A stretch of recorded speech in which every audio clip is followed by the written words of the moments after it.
Bam! Jayson Waller here with Jayson Waller Unleashed. I'm super excited to drop the episode with my dear friend, my mentor, one of my heroes in life, Eric Thomas. That's right, the hip-hop preacher. He is going to drop some bombs for you right now.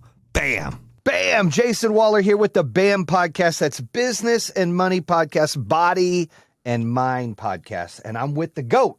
I'm with my favorite. He inspires me and motivates me. In fact, I was listening to him this morning and yesterday when I was having a hard time, and he brings that roar out of my body to go out and crush it and overcome things. He's my hero when it comes to speaking and motivation. He has done all kinds of things. He's got a best-selling book right now, You Owe You, and it just came out and it's hit everywhere. It's crushing everything. He's a motivational speaker, the best, the number one motivational speaker. He invests in businesses and does so much more. How you doing, my man? E.T. Eric Thomas, how you doing, baby? What's up?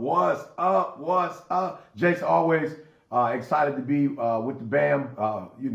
Boys, this is not, my first rodeo. Super excited to be with you. Hey, it's not a lot of people in the world that can match my energy, right? And not a lot of podcasts that can match my energy, but BAM is one of them, man. So I'm doing well. Like you said, the book is doing well. And, we trying to make sure that we keep that, fuel on the fire. A lot of people, man, unfortunately, they want to be successful. They want to live their best life, but they're so reactive, and so for me, like, hey, the book was doing well, but I'm like, hey, guys, put some gasoline on it. Put some gears. Like, let's not let it do what it's going to do.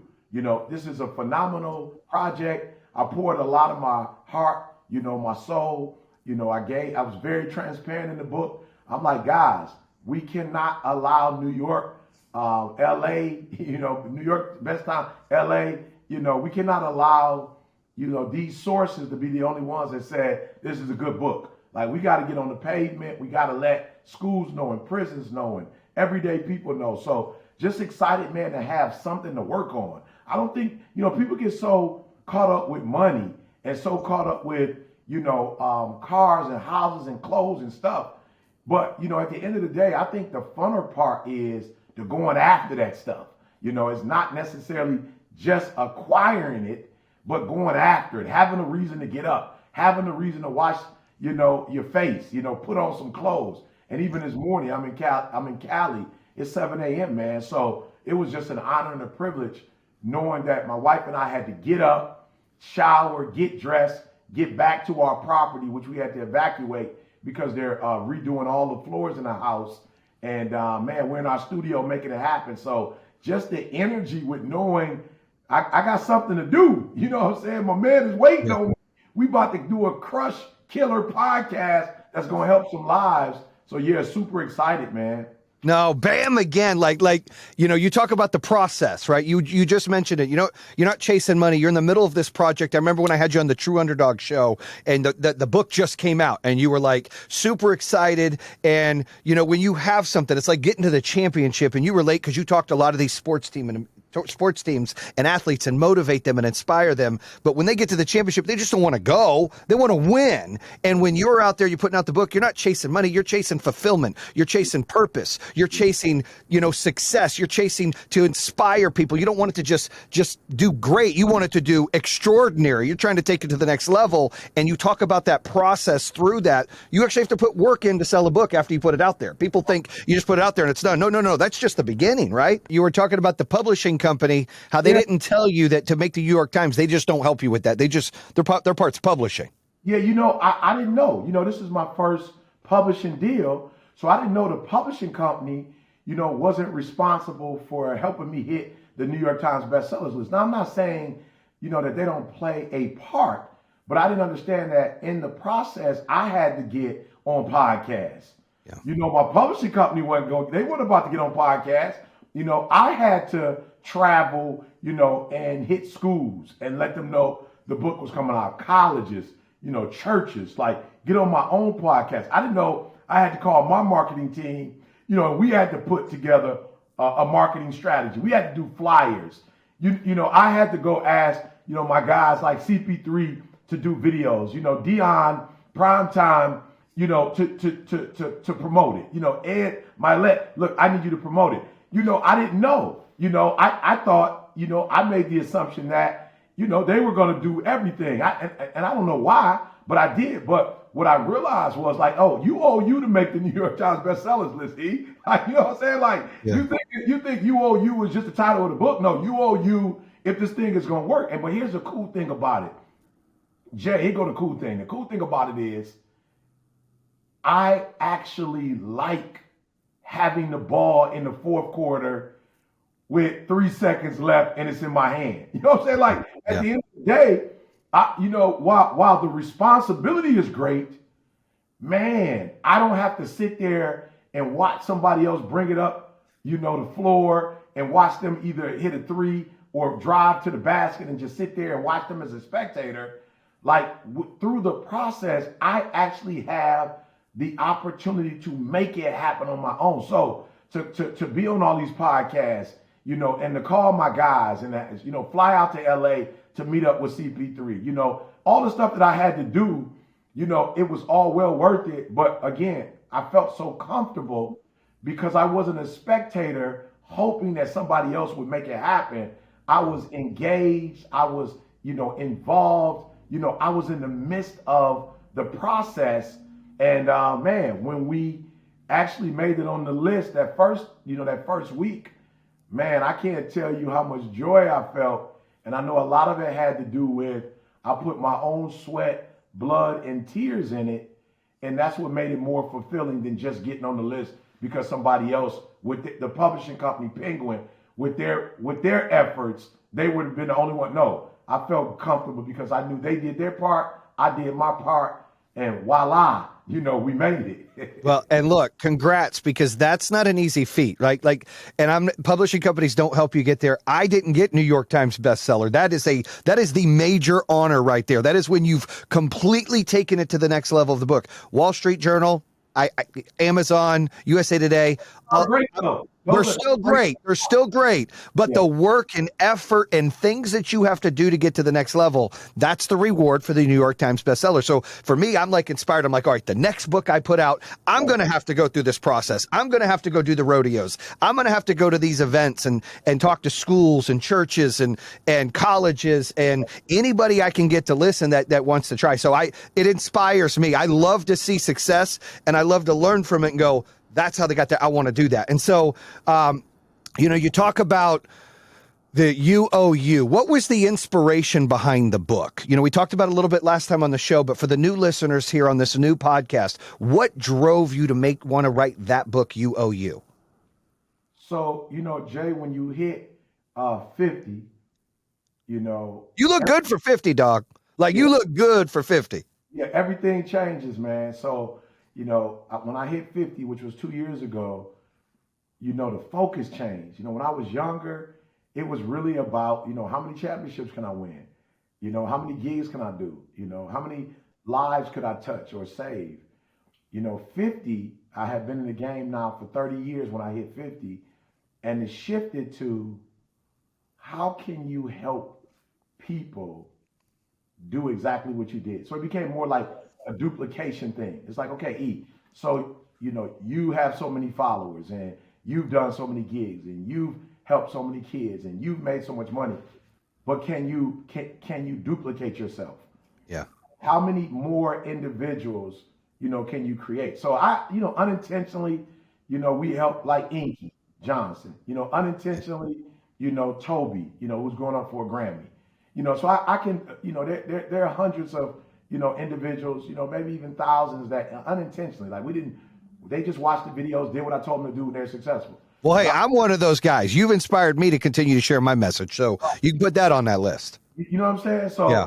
But now I'm like, I need to be able to help people, unlike you, Jay, who don't have that motor and it just doesn't naturally, you get it. Yeah.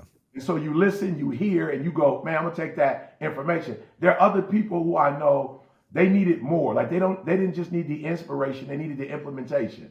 Mm-hmm. And so it was like the videos are great, and some people get them, but some people are gonna literally need a roadmap. They're gonna have to reread, take notes, come back to.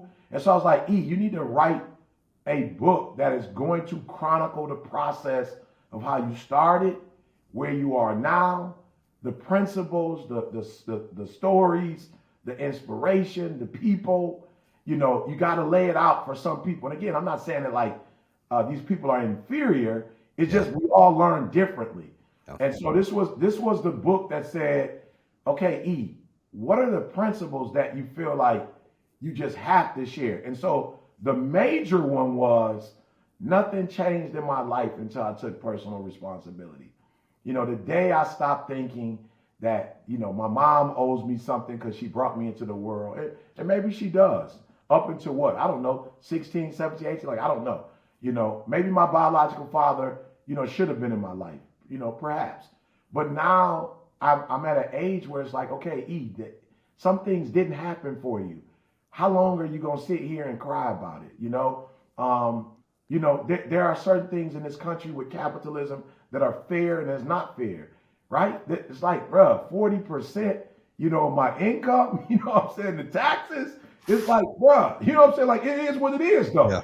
Yeah. It's like you can go, man, taxes and not make money, or you can go taxes and figure out how you can make more, and then how you can use, you know, certain laws, you know, and policies and strategize around those, you know, to put yourself in a better economic situation and put others in it. Like, yo, and so I got out of that victim boy into the victor, you know, victor.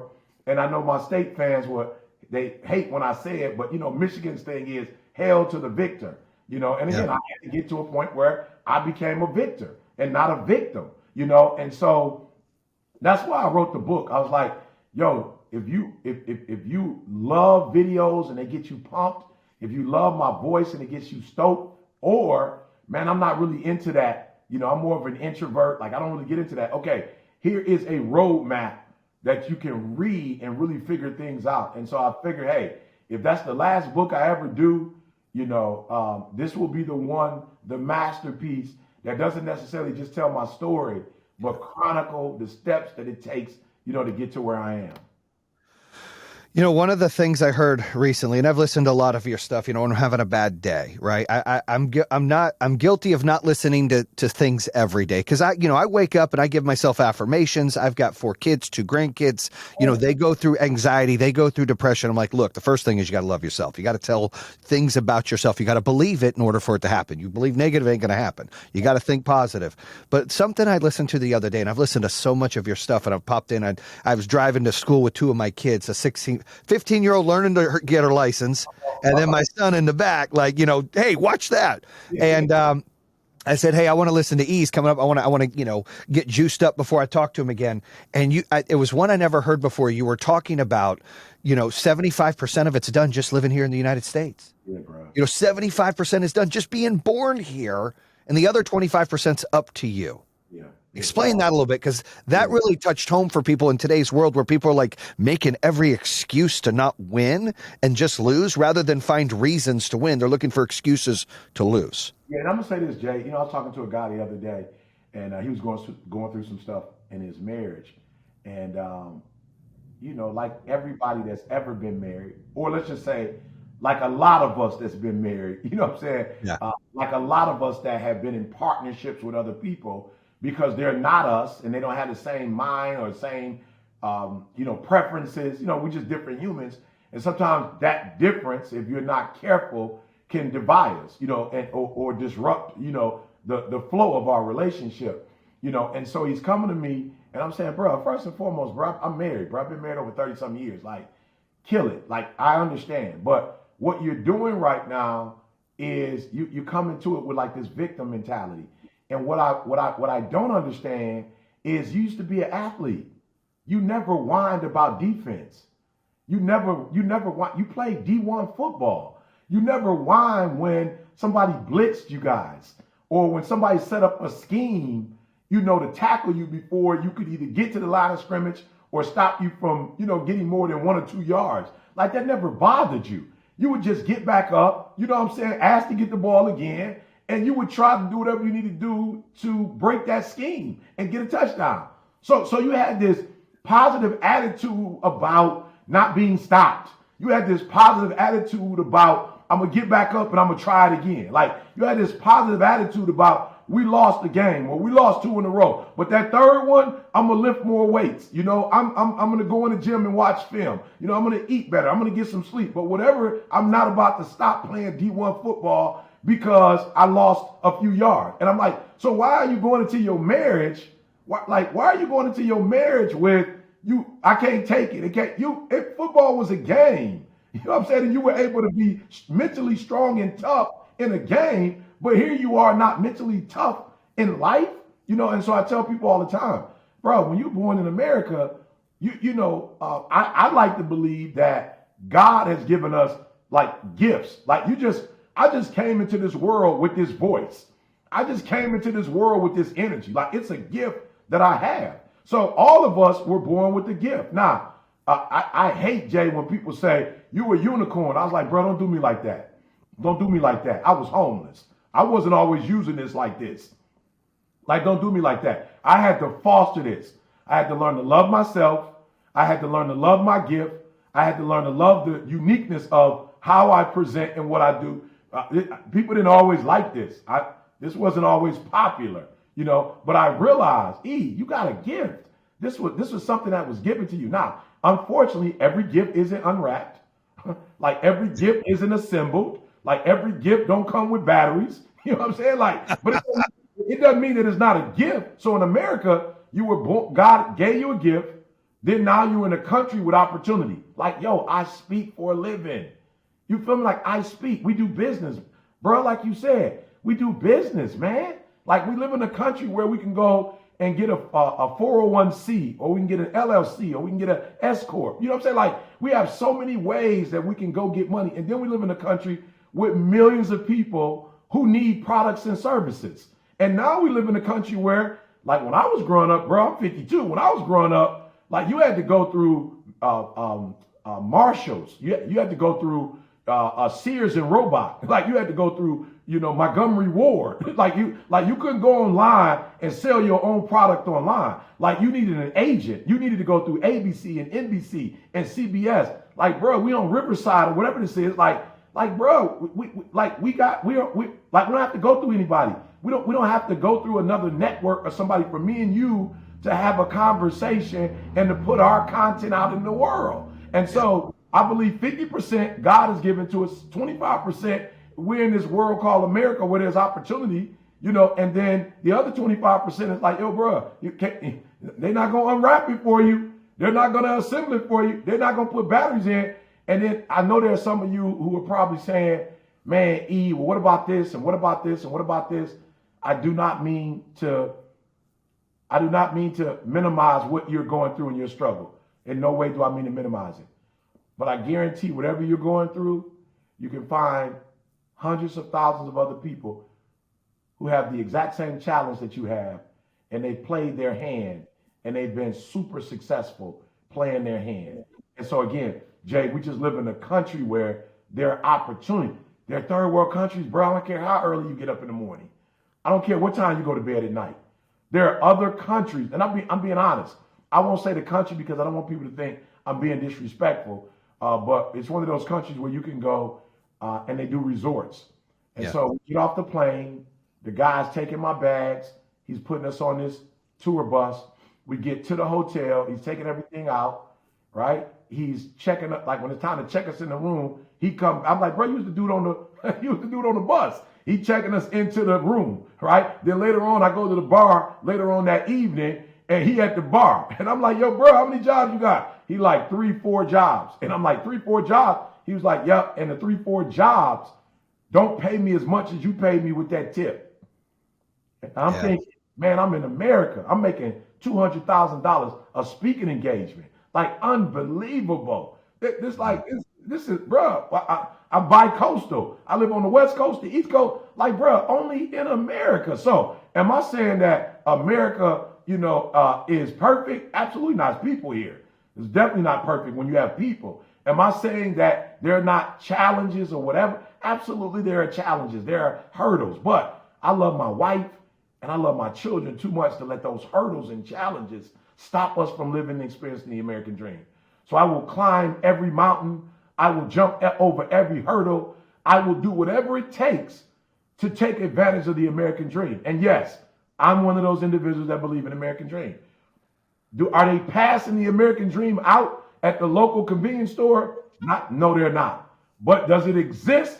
Absolutely. And if you want to be, what is it? The land of the free and the home of the brave. If you want to be brave, if you want to be brave, if you want to be courageous, man, you can make it happen. So I'm not making it perfect. I'm not saying, there are not things that we need to work on. I'm not saying we shouldn't be more progressive. I just talked about 40% tax. You know what I'm saying?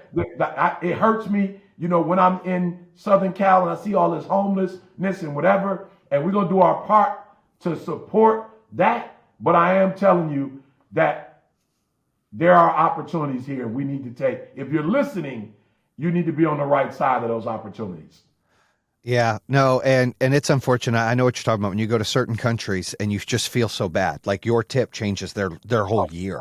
You know what I mean? And it feels good that you could do that, but it's like we are blessed. We wake up with those blessings. And, one of the things that I believe in, I talked about on one of my shows is, life has battles and it has blessings. Yeah. And we go through these battles, and you were just talking about the people out there, they have their own things going on, the stuff, and everybody's situation is relative to what they're used to, right? Like my kids are like, it's really hard. And I try to relate, but my childhood was a little harder than theirs. And then my dad had this assumption. He grew up at 9 Mile and Woodward, right? And he's like, I used to walk 5 miles in the snow uphill to go to school. And then I saw it was only like half a mile and it wasn't uphill, right? But the point is everybody has their issues, right? Whether it be abuse, which I went through, whether it be, neglect, whether it be being homeless, whether it be, not having a father figure in your life, whether it be all of these things, everybody has stuff. And the point is what do you do with it? And that's what I'm talking about, the battle versus the blessings. We have these battles in life. And the thing that I try to do or teach my kids is when you're in this battle, just know that when you get through the battle, there's a blessing. But then the blessing will eventually end again, and you have another battle. And that's what helps us grow. And I think you just touched on that really well. Say that, Jay. Like, I didn't want to add. You're right. That just gave me perspective. There is blessings and there's battles. I tell people, a lot of times in life, you're either out of the storm, headed to a storm, or you're either in a storm, heading out of a storm. Yeah. At some point in life, you were in one or three of those categories, and we've got to learn to love each one. My pool in the backyard, I had a whole little, backyard experience that I wanted. It happened. They started doing COVID, so some stuff happened and some personal stuff happened to the gentleman that was doing it. It's like I go in my backyard and it's like it's still not, after 2.5 years, it's still not done. And people are like, how do you feel? I said, I feel blessed, because one, the house is finished, and my wife and I have been able to make it into a home. And the backyard, whenever it's done, is a luxury, but the house is finished, and we're in the house and we enjoy the house and we enjoy each other. My daughter's doing well. My son's doing well. They're on the West Coast. Jalen's up in LA. Jada's here in San Diego, and we're doing well mentally and emotionally. So no, the backyard's not finished.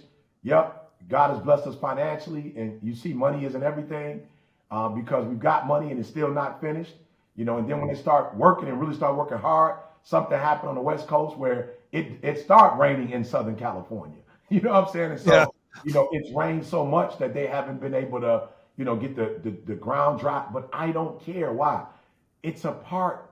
If we had everything we wanted, if we didn't have any, like I don't know a guy who, like yourself, has got a little muscle there. It doesn't happen not lifting weights or not putting resistance, whether it be push-ups or sit-ups or, doing a pull-up. Like you don't get muscle from not feeling resistance. Like it's resistance, muscle. It's resistance, muscle. No resistance, no muscle. Like it is what it is. And so we can't look at resistance in a negative way. We have to understand that resistance has its place. You got cardio resistance. You do cardio without resistance, like you're just not going to see it. You know what I'm saying? Like you're not going to see it. I'm guilty of that, by the way. I look good here, but when I get out, you can tell it's a dad bod because I don't do cardio and I eat horrible. But go ahead. So cardio has its advantage, but resistance has its advantage. Cardio does something for the body. Resistance does something for the body. And so life resistance does something for the body. And I really feel that this sound that comes from my voice, a lot of the passion that you hear and people go online, what up, it's your boy Poindexter. Like, yo, I feel you try to be like me, and I feel that like you're getting loud, but it's not the loud that makes me loud. It is getting through homelessness. It is getting through my academic struggles. It is getting through all my challenges. It is getting through the relationships that I love and the differences, and we're working it out. Like, what you hear is the muscle from the resistance. You don't just hear volume. You hear the muscle that has been developed from the resistance that I've gone through in life. I love how your voice, like you talked about that too, your treble is down and your bass is up. Yeah. I think that's what has drawn me in, for these years where I'm like, and I remember like you are mega popular now. Not that you weren't then, but like a lot of people back then, like 5, 6, 7 years ago when I started listening to you, I built this solar company and, I'd have to put videos on to motivate the sales team before I went out and gave them my 10-minute, hoorah. And, it was like, that guy, he's good. He's loud. He's good. Some of these professional people, some of them like backed off a little bit. They weren't used to it. It's like, who's this guy? He seems angry. And you weren't. It was passion. It was your voice getting loud. And I think that drew me in. And, we have similar energy. Everyone's different, but that's kind of, it's passionate. And people think you're yelling. You're just passionate. And I can somewhat relate to that. But that bass that you have, that is a gift that you've continued to develop. And know when to raise it up and draw people in to emphasize things, right? Yeah, and so here's the deal. We all have a gift. And to your point, everybody thinks that everybody enjoyed this gift when I first started, and they didn't, because before I existed, motivation was different. Like, it wasn't that it wasn't passionate, but in some regards, it was a little bit more cerebral, it was a little bit more structured, if you will, like very overly professional. It wasn't relatable to the everyday folks. It wasn't, what I'm saying? Maybe Zig told the stories, but a lot of the speakers were, it was more analytical. What I'm saying? It wasn't this style. So people didn't necessarily enjoy it on the offset. But what I try to explain to people is that we all have a gift. And if we would stop worrying about what everybody else thinks about our gift, and we would hone our gift, and we would nurture it and, really love it and take care of it, and give it what I call some TLC, because for real, in the beginning, when you have it, it's raw, what I'm saying? It needed a little TLC, and so as I started loving it, people actually started loving it as I loved it. As I thought it was important, and as I thought it moved a crowd, perhaps it didn't move white collar in the same way it moved blue collar, but being from Detroit, bro, we blue collar, Jay. It's what it is. And so I said to myself, while a lot of white collar listeners may not value it, really the majority of us are blue collar. The majority of us aren't white collar. Like the majority of people in the United States of America are not white collar. They're blue collar. You know what I'm saying? They're us. And so I was like, just because a minority does not value you does not mean that you're not significant to the majority, right? And you are significant to the majority. So the majority may never be able to pay you for what you do, but you're still giving them a service. So I never got paid for the YouTube videos. I never got paid for Instagram and Facebook, but I still put it out there. And let me tell you what happened. What happened, because I loved me, as you stated earlier with your kids, as I loved me, as I valued me, as I valued my gift and took it serious, blue collar started to say to their supervisor, white collar, hey, we need ET. Like, we ready to work. We ready to take the net up, but we need ET. And so eventually, the mass majority of blue collar that could relate start demanding that people like myself could come and speak to their company as opposed to the people that they couldn't relate to.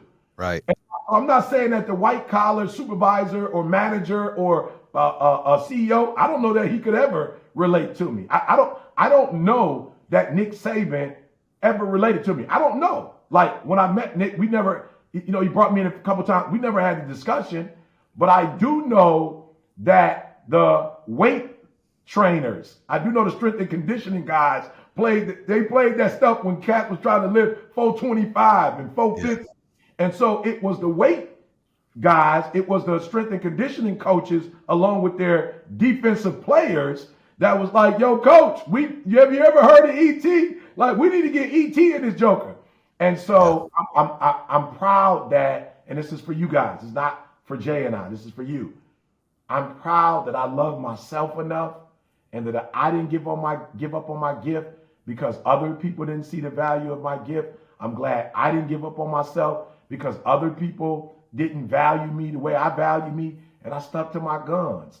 And now, I am considered, the number one motivational speaker in the world. Whatever that means. Like, I don't know what it means. But to go on. It means you're number one. You're humble, but that's what it means, right? And what I say, Jay, to those people, like, keep believing in yourself, keep moving forward. Because everywhere you see on the internet where I'm number one, I promise you guys, there is no affiliation with me and that source. So there are individuals, who create speakers bureaus, and then they say that their people are the best of the best. And it makes sense. I get it. You know what I'm saying? Like, you better tell that narrative because you're trying to get your person hired. I'm telling you that any site where it says ET is number one, it's the independent site. It's not something that I influenced, I didn't manipulate, I didn't make it up. And so I say that to say to you, if you believe in yourself, that is the first ingredient to others one day believing in you. But if you never believe in you and you're waiting on somebody else to tell you how gifted and valuable you are, even your mom, there's some of you right now, you're still waiting on your parent to tell you that they proud of you. Like, you need to go tell yourself you proud of you now. And again, this is not to disrespect mom or disrespect dad or grandma or your mentor. I'm just saying, when you're waiting on someone else to do something for you, the probability of your success goes down because you have to wait and depend on them. Whereas when you depend on yourself, man, the probability of it happening is so much greater. Why? Because you're with you all the time and you have the ability to do stuff for yourself whenever you want to, whenever you feel like it. You touched on something, like growing up. I don't know if you've ever had a therapist. I had a therapist. I've been married, 27 years, been together 24. I'm sorry, reverse that. Married 24, been together 27, 4 kids, everything else. So I married my high school sweetheart, but we've been through high and low, and we've been through therapy and trying to figure out, why am I so energetic? Why do I come across so angry when I'm not? All these things I'm going through, and why am I so motivated? It's not money I'm chasing, it's success. It's showing people that, I can prove them wrong, and I don't get off my path. It's just what I like to do. Tell me I can't. I want to show you I can, for me, not for you. You said something about the parents. I think I had a case of, hey, Dad, look, I hit a home run. Oh, you're not here. Right. Hey, Dad, I got on base. Oh, you're not here. And there's a lot of listeners out there where they're waiting, like you said, for their parents to say, attaboy, attagirl, great job. Yeah. You don't need that. He just said you don't need that to go out and do what you need to do. You need to love yourself, build confidence, and do it for you. And that's what kind of kept me motivated, because accolades, awards, Entrepreneur of the Year, EY, all these things still wasn't enough. Like, I'm just driven to just keep going. It's just how I'm built, how you're built, how certain people are built. And if people have that burning inside of them, they can't sit and wait. They're wasting time waiting for someone to tell them, oh, I'm so proud of you. They got to go get it themselves. Yeah, you know what's so funny? I realized, and it took me so long, Jay, I was like, wow, my mom is a human. I didn't know that for so long, Jay. I just thought my mom was a super mom and that she had always been a mom. And then I realized one day through conversation that, wow, she was one of 14.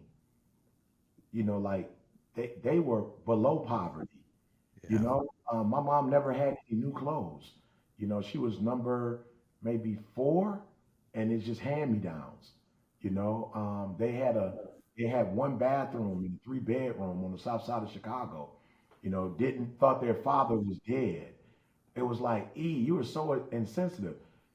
You were relying on a human who was so human, and you had these very unrealistic expectations of this person. And when mom didn't do what you thought she should do, you became a victim. Why is me, and why is my mom like not like their mom, and why is this, and it was like, yo, you're not appreciating the growth that your mom experienced from her generation and your generation, to the point, Jay, where my mom was like, yo, we not having 14. I'm not doing, like, it was only 3 of us, me and my 2 sisters, and all of us were 7 years apart. Like, Jay, I never valued the fact that my mom didn't have us back to back so she could have time with us. Like, I never valued the fact that my mom didn't have a bunch of us so we could get new clothes, so we could have food in the refrigerator, so we could get the attention that I never thought. All I thought about was what I don't have, what you didn't do, comparing her to everybody else on the block. And one day I woke up, bro, I was like, bro, it's not fair to put this type of stress on another human being. Your mom has 2 other children. Your mom is married. Your mom has her own dreams and goals. She couldn't possibly show up to everything you do. She couldn't possibly be there for everything that's going on in your life. She has her own life. How dare you have such unrealistic expectations? And then you are destroying the relationship, not because it actually needs to be destroyed, because it doesn't. You could actually be looking at all the great things she did, but because you're so selfish and so self-centered, all you're thinking about is what you didn't get and what they didn't do. And I'm telling you, man, I have a much better relationship with my mom. I'm so grateful to God that I didn't die, or she didn't die when I was in that state of mind. And I'm so grateful that I have an opportunity now to revisit our upbringing and revisit our relationship. And now I'm in a position to do stuff for my mom, both mentally, emotionally, financially, and be a support, like, to my mom, a counselor, a therapist. My wife is there for my mom. And it's like, man, God, thank you so much for not letting me die in my ignorance, or letting my mom die in my ignorance, but giving me an opportunity to make some wrongs, right. Amen to that. I mean, you just reminded me of, like, when you can take care of your parents, when you kind of grow up, when you kind of take responsibility, like what you mentioned, and you say, you gave a perfect example. She did that on purpose, 7 years in between. She wanted to be able to spend time. She wanted to be able to make sure, or try to make sure, you guys had new clothes. Like, those, the intentions. And when I go through, thoughts of my dad, like, all these were bad. But then when I go through, it's like, okay, yeah, of course, everybody's had their bad stuff. But he worked 2 jobs. My mom worked 2 jobs, right? My dad was as blue collar as it gets, right? Never really owned anything, filed bankruptcy multiple times, struggled with stuff. So when I got to a point where he could come work in my business and I could pay off his house, that was a great feeling, to pay him and my mom's house off. But they're like the best parents now, and even better grandparents. So I couldn't be more thankful, like you just said. Like, there's a reason why things go the way they go. There's a reason why we have these battles, or what we think are battles, that are actually truly could be blessings that we learn from. Yeah, So no. thank you for sharing that story, because I didn't know that about your family. You mention a lot about, the lions. That's another one of my favorite. You talk about, being a lion, why it's the king of the jungle, and chasing the gazelle. And then you mentioned storms. So I had a TED talk where I talked about the buffaloes and cows. Do you know the difference between a buffalo and a cow? Yeah, I just heard this recently. Like, one runs from, and then one runs to the storm. I just heard that this Yeah. recently. So in my TED talk, I talked about that. But what I learned, a few years ago, and I didn't know it, but I thought it was a great analogy kind of to jump in there, because you talked about we're always going through storms, or, when we're coming out, when we're going in, is, you're right. When a storm comes or problems come in life, a cow walks away or runs, away from it, and it chases that cow. And in life, for the listeners out there, you're just running from problems that are just going to haunt you. You're going to have to deal with them. What a buffalo does is it runs through it. So it gets through quickly and learns from it and gets the process in to be better, to be stronger, to get those wounds that actually make them tougher as they advance in life. And what I've been trying to work on in my head with this new podcast and with this new renounced energy of what I'm going to do in life is, how do I go, instead of being a buffalo or a cow, how do I become the storm? Any advice on that? Oh, I love it. Just a few things. I never understood, Jay, how important it was to be intentional and deliberate. Like most of my life, and I'm sure you as well, in our flight assessment, when people go and take the flight assessment, it's this realization of, oh, who I am, because a lot of people don't know their strengths and their skills and their talents. So when I studied the flight assessment before I actually started my own company with it, I didn't realize that one of my biggest challenges with having this kind of energy was being very spontaneous, and kind of just like, just going with the wind, like just waking up. Like I thought a strength, and it is a strength, but it's also, has its corresponding weaknesses. I thought being spontaneous was just like, hey, this is the greatest thing you could ever be. Like, you always want to be flexible. You never know what life changes. Right. But one of the things that I realized is that there is power in intentionality. There is power in specificity. And so when you decide to become the storm or become something, you really have the power to do it. Mm-hmm. Although it seems scary, because the cow is actually running away, because in its mind, the best case scenario is to run away and get out of it. Like, it's not thinking that as I'm running, it's following me. Like, in its brain, it's really thinking the cow is actually running toward it, because in its brain it's thinking, this is the best case scenario. Yeah. But we're human, and we have such power, untapped into power, that we don't even realize. So once you realize, like, I'm going to become the storm, meaning what? That I'm not going to allow things to happen to me. Like, I'm not going to wait for stuff to happen. Like, I'm going to become intentional and deliberate about deciding what happens to me, deciding what happens with the pain, deciding what happens with the blessing. Because you said it earlier, there's blessings, right? And then you said there's battles. So some of us would look at battles and storms and go, it's a battle, it's a storm. How do I best prepare myself? No. Don't do that. You got to look at the battle the same way you look at the blessing. Like blessing is a blessing because of how you look at it. The battle is going to be a battle when we recognize, I love battles. Like, I'm going to get something out this battle. This battle is going to do something for me the blessing will not do. And I'm telling you, man, I was walking, I was in Houston, doing some work with Pastor Keon, and I was staying at a friend's house to wash my clothes, but then our hotel was probably about a 30-minute walk. Bro, I literally grabbed my suitcase with my clean clothes, and I walked all the way to the hotel. And, people were asking me, like, E, what are you doing? People saw me on the street. E.T.? I was like, what's up? They was like, bro, you need a ride? I was like, absolutely not. I don't need a ride. I'm going to be the storm.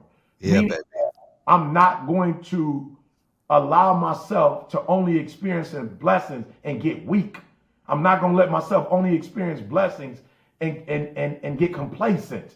Like, I'm not going to allow myself to fall off. It was not making $200,000 a year, a gig that made ET.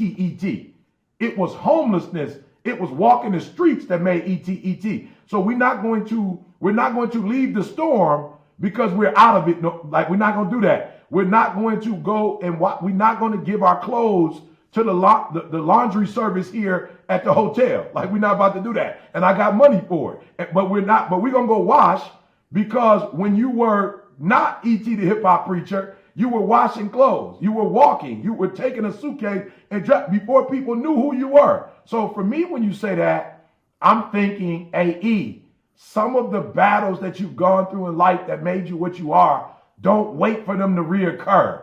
Go create them, so that the thing that you became by the result of them you can get those same results without having to wait for them.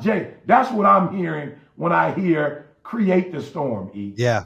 No, hey, that's powerful. And I love that. I figured if I threw that to you, if anybody could come up with how to build that out, you just did. That was amazing. So I'm jacked. Believe me, Yeah. So, look, we got to meet when you came to Raleigh for Ed Milet's thing, which, that was a great event. There were some great speakers there. That was the first time I heard a speech about, his new book, One More. And then, to hear Andy Frisella, who I'm a huge fan of Andy as well. But I was excited to meet you and see all of you guys together. And, I'm starting to try to book some small gigs and speaking. So I'm getting really excited about that. So hopefully we can connect on that and I can learn from the GOAT, because I feel like I bring some value building up a $1 billion company and losing it, right? And building up 2 podcasts that hit top 5. So I want to bring value out there. I want to learn, but what I think is most important is you talk about God and you talk about family. Yeah. And I love that, right? Because, I'm a born again Christian. 11, 12, 13 years ago, I remarried my wife under a church because we went and, got hitched and did it all wrong. Had a kid first, got married, bought a house, families didn't like each other. And then, after our 10-year anniversary, my kids were there. I'm like, look, I want to give her the wedding she never asked for. Did a whole, marriage ceremony, went and we all got baptized the night before. It was like beautiful. Amen. Long story short, a lot of speakers don't do that. I love that you stay you. I love that you preach and that you're able to talk about blessings and you're able to talk about God. So I just want to say thank you for that, because that doesn't happen with a lot of speakers. I think they're scared to be themselves sometimes. And it's disappointing that people are scared to be who they truly are, and you're not. You're as real as it comes. And I love that, my man.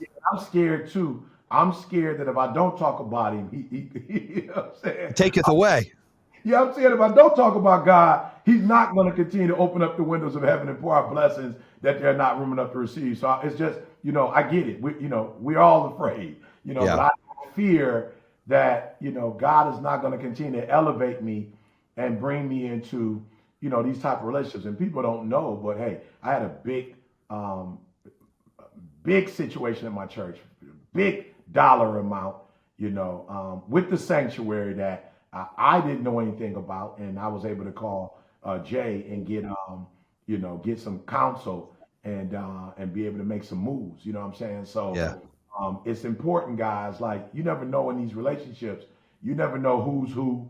You never know who you're gonna meet. You never know how you're gonna need each other. So don't ever be so big time that don't be so big time that you think you know it all and you have it all. You know what I'm saying? But the reason why I do talk about God, the reason why I talk about my family is because really, man, at the end of the day, that's the priority. And anytime you forget the priority, you have a chance of losing it. If you don't make the priority and you allow something else to make it the priority, you may end up losing the priority. And listen to me, I don't say these things because I've always made the priority the priority. I say them because I haven't always made the priority. And in many cases, either almost lost the priority or devalued the priority. You feel me? Yeah. And that wasn't my intent. So now I'm like, oh no, E, you got to keep the main thing, and you cannot allow anything else to be the main thing, but the main thing, because I didn't do this for money only. That wasn't my goal. I didn't get into this business to be number one. I didn't even get in this business to be popular. I didn't even want to be a motivational speaker professionally. I didn't even know it was a such thing. I just wanted to be a principal. I just wanted to run a school. That's all I ever wanted to do. But because my intentions were pure. Now my intentions are perfect. Eric Thomas isn't. You know what I'm saying? You can go back from the day I was born up until today. There's nothing perfect about Eric Thomas, but my intentions have always been perfect. My motive has always been pure. And as a result of that, God has helped me to get my character right in the process. But I think, man, people are drawn to me because, at the end of the day, everybody wants to do the right thing. And everybody,